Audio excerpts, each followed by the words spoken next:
Hello students, आज हम लोग क्लास 8 के चैप्टर 5 का पार्ट 4 शुरू करने जा रहे हैं, जिसमें हम लोग रिस्पांस ऑब्जेक्ट्स के बारे में देखने वाले हैं और कुछ एएसपी के पेजेस के बारे में भी देखने वाले हैं। So let's start this topic now.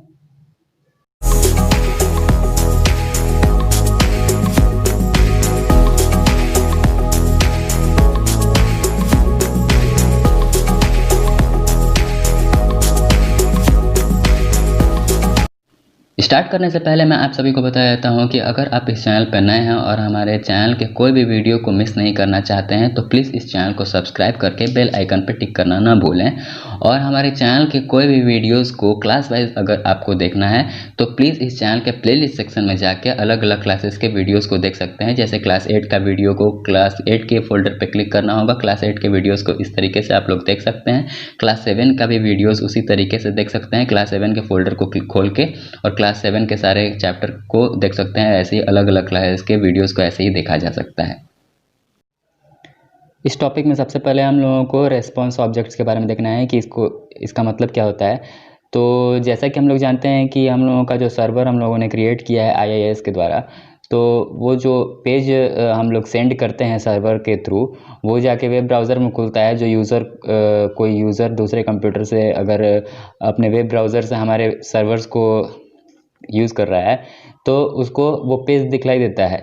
तो जैसा कि ये रेस्पॉन्स ऑब्जेक्ट है, तो रेस्पॉन्स ऑब्जेक्ट क्या काम करता है कि जो आउटपुट यूज़र के कंप्यूटर में दिखलाना है उसके वेब ब्राउज़र में, तो ये रेस्पॉन्स ऑब्जेक्ट हमारे सर्वर के थ्रू उस यूज़र तक हमारे मैसेज को पहुंचाता है। जैसे कि यहाँ पे एक एग्जांपल लिया जा रहा है कि यहाँ पे जो हेलो लिखा हुआ है, ये हेलो यूज़र के कंप्यूटर में दिखाना है।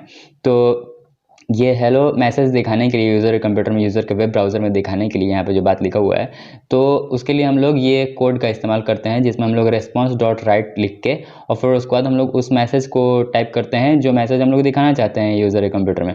तो response.write लिख के और फिर उसके बाद ब्रैकेट के अंदर में वो मैसेज लिखना होगा, और इस मैसेज को हम लोगों को ब्रैकेट में, इस तरीके के ब्रैकेट में हम लोगों को बंद कर देना होगा। और फिर उसको हम लोग जब अपने पेज को रन कराएंगे, तो जब यूज़र अपने कंप्यूटर में हमारे सर्वर्स को यूज़ करेगा तो उसको ये मैसेज जाएगा हेलो।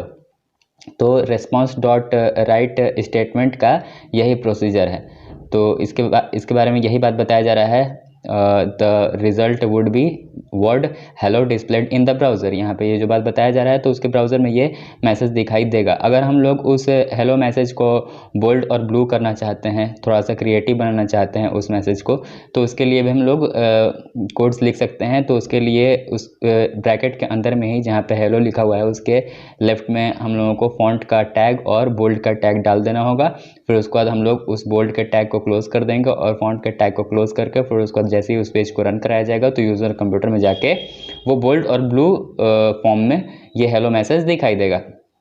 तो जैसे ही हम लोग यहाँ पे ये बात बताया जा रहा है इस पैराग्राफ में कि जो ये कोड है, ये कोड को हम लोगों को HTML के स्टैंडर्ड HTML के डॉक्यूमेंट के अंदर में लिख देना होता है। और फिर उसके बाद इसको हम लोग जैसे ही रन कराते हैं, since the browser interprets the HTML page, तो जो वो ब्राउज़र है वो क्या काम करेगा, जो यूज़र बैठ के अपने कंप्यूटर पे चला रहा है उसके कंप्यूटर में वो ब्राउज़र HTML के पेज को रिसीव करेगा और इस तरीके से रिज़ल्ट उसके ब्राउज़र में दिखाई देगा। तो यही है यहाँ पे response.redirect जो response.write जो हम लोग लिखते थे, तो राइट लिखा जाता था कोई मैसेज को दिखाने के लिए। अगर हम लोग यहाँ पे उस मैसेज के जगह पे अगर हम लोग कोई लिंक दिखाना चाहते हैं, कोई वेबसाइट का एड्रेस दिखाना चाहते हैं यूज़र के कंप्यूटर में, यूज़र के वेब ब्राउज़र में, तो उसके लिए response.redirect का इस्तेमाल होता है। यहाँ पे यही बात बताया जा रहा है कि response.redirect जो है वो कॉल फॉरवर्डिंग का काम करता है। कॉल फॉरवर्डिंग कहने का मतलब ये है कि वो जो यूज़र अपने कंप्यूटर पे वेब ब्राउज़र के थ्रू जो हम लोगों का सर्वर यूज़ कर रहा है, तो उस सर्वर में उसको मैसेज जाएगा ये response.redirect लिखने के बाद, और हम लोग इस लिंक को अपने कोड में लिख देते हैं। और फिर उसके बाद हम लोग क्या करेंगे कि इस तरीके के ब्रैकेट से एनक्लोज कर देंगे। जैसा कि हम लोग जानते हैं कि ASP के पेज में इस तरीके के ब्रैकेट के साथ परसेंटेज का सिंबल इस्तेमाल होता है। तो उसी में हम लोग response.redirect लिख के और ब्रैकेट में हम लोग उस वेबसाइट का लिंक दे देंगे जो वेबसाइट हम लोग चाहते हैं कि वो यूज़र को वो वेबसाइट का लिंक दिखाई दे और वो यूज़र उस वेबसाइट के लिंक पे क्लिक करके और उस वेबसाइट तक जाके और उस वेबसाइट का इन्फॉर्मेशन ले सके, तो उसके लिए हम लोग दूसरे वेबसाइट का लिंक यहाँ पे डाल देंगे और उस यूज़र के कंप्यूटर में, यूज़र के वेब ब्राउज़र में response.redirect, रीडायरेक्ट कहने का ये मतलब है कि वो एक जगह से दूसरे जगह, एक लोकेशन से दूसरे लोकेशन पे वो चला जाएगा ये यूआरएल के थ्रू। इसको यूआरएल कहा जाता है, इसको हम लोग वेब एड्रेस भी कहते हैं। तो इस वेब एड्रेस के थ्रू, इस यूआरएल के थ्रू वो जो यूज़र है वो रीडायरेक्ट होके दूसरे वेबसाइट पे चला जाएगा हम लोगों के वेबसाइट से। तो यही इस कोड का इस्तेमाल है। तो यहाँ पे ये बात बताया जा रहा है कि हम लोग सिंपली इस तरीके से भी कोड को लिख सकते हैं, और अगर हम लोग वेरिएबल्स के रूप में इस्तेमाल करना चाहते हैं इस कोड को, तो उसके लिए हम लोग इस तरीके से पहले तो लिख देते हैं जैसे कि आप लोग जानते हो। और ये जो है स्ट्रिंग डेस्टिनेशन जो है ये वेरिएबल के रूप में काम करेगा, और इसके सामने में हम लोग उस यूआरएल का लिंक डाल देंगे। और फिर उसके बाद लास्ट में हम लोग जैसे यहाँ पे ब्रैकेट के अंदर में, इस ब्रैकेट के अंदर में हम लोग ये लिंक को लिखे थे, इस लिंक को लिखा गया था। तो इस लिंक को इस ब्रैकेट के रूप के अंदर में अगर नहीं लिखना है तो हम लोग पहले क्या करेंगे कि स्ट्रिंग डेस्टिनेशन लिख के और इस यूआरएल का लिंक डाल देंगे, लिख देंगे, टाइप कर देंगे, और फिर उसके बाद इस ब्रैकेट के अंदर में ये स्ट्रिंग डेस्टिनेशन लिख दिया जाएगा। तो स्ट्रिंग डेस्टिनेशन यहाँ पे लिखने का ये मतलब है कि स्ट्रिंग डेस्टिनेशन के इक्वल टू में ये वाला लिंक है। तो क्या होगा कि ये जो response.redirect है वो स्ट्रिंग डेस्टिनेशन से सर्च करके पता करेगा कि स्ट्रिंग डेस्टिनेशन में कौन सा डेस्टिनेशन दिखाना है, कौन सा वेबसाइट दिखाना है। तो वो स्ट्रिंग डेस्टिनेशन के थ्रू वो लिंक उसके सामने शो कर देगा, उस यूज़र के सामने जो अपने वेब ब्राउज़र पे कंप्यूटर पे बैठ के चला रहा है, क्लाइंट कंप्यूटर पे।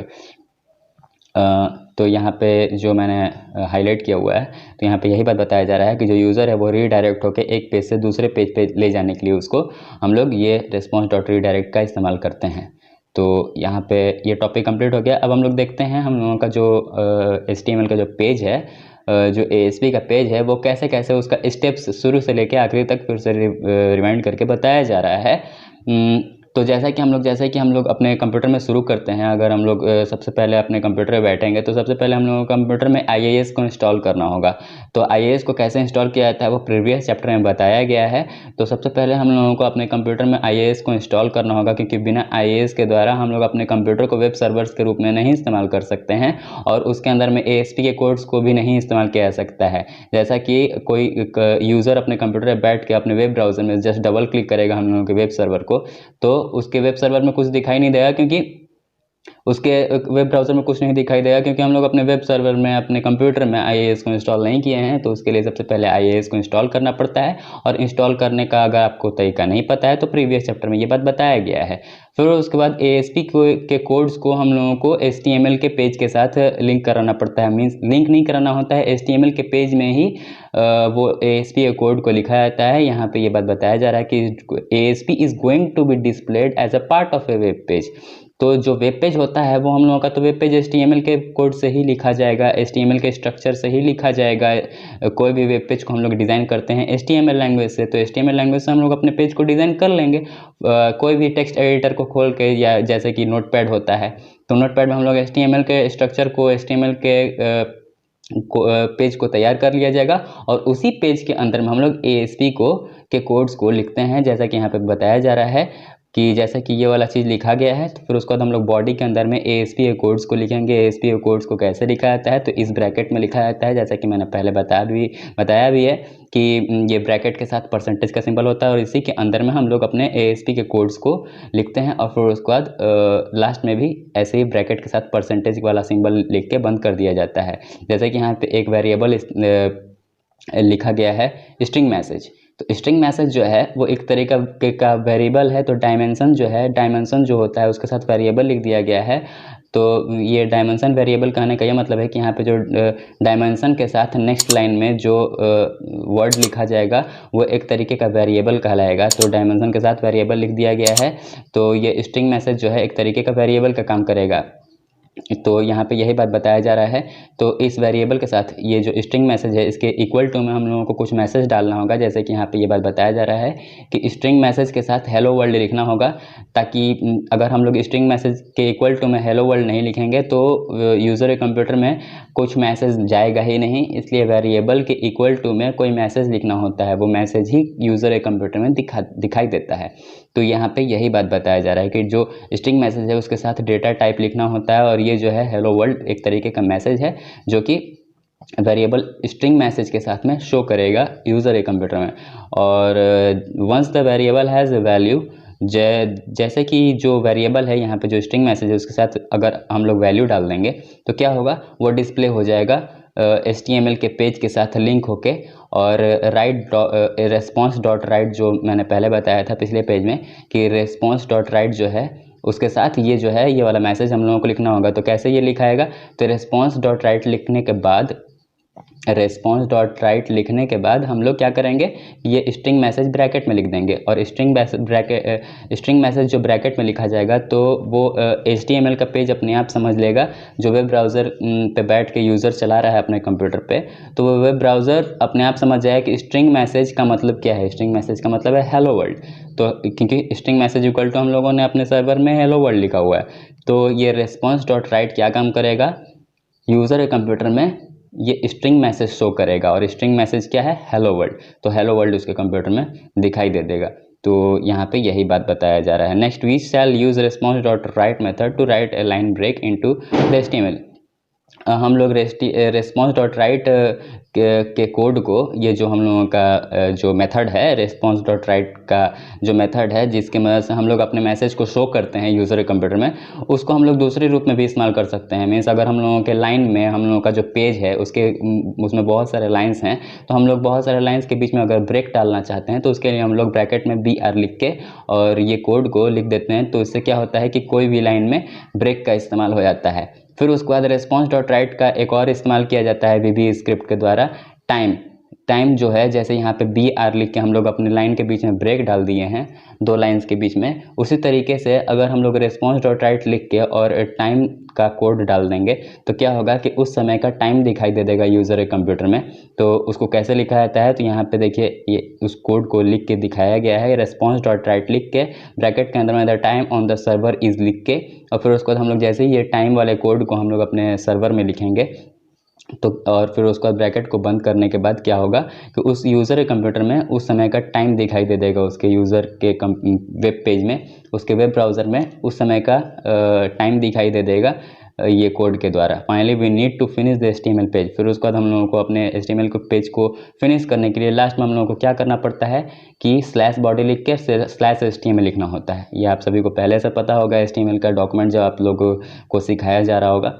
तो फिर उसके बाद हम लोगों का ये जो है HTML का पेज कुछ इस तरीके से दिखाई देगा, उसको फिर से लिख के दिखाया जा रहा है। तो जैसे कि हम लोग जानते हैं कि HTML का पेज HTML और हेड से शुरू होता है, और उसके अंदर में टाइटल के अंदर में हम लोग जो पेज का टाइटल डालना चाहते हैं वो हम लोग डाल देते हैं। जैसे कि ये जो था ये पहला ASP का पेज था, तो यहाँ पे टाइटल के अंदर में फर्स्ट ASP पेज लिखा गया है, फिर /HTML और स्लैश टाइटल और /हेड लिख के फिर उसके बाद बॉडी का टैग लिखा गया है। बॉडी टैग के अंदर में जो बॉडी का जो कलर है उसको वाइट रखा गया है, और टेक्स्ट जो है जो वर्ड्स आएगा बॉडी के अंदर में वो सारा ब्लैक होगा। और फिर उसके बाद हम लोगों का ASP का कोड शुरू होता है। बॉडी के अंदर में ASP का कोड शुरू होता है।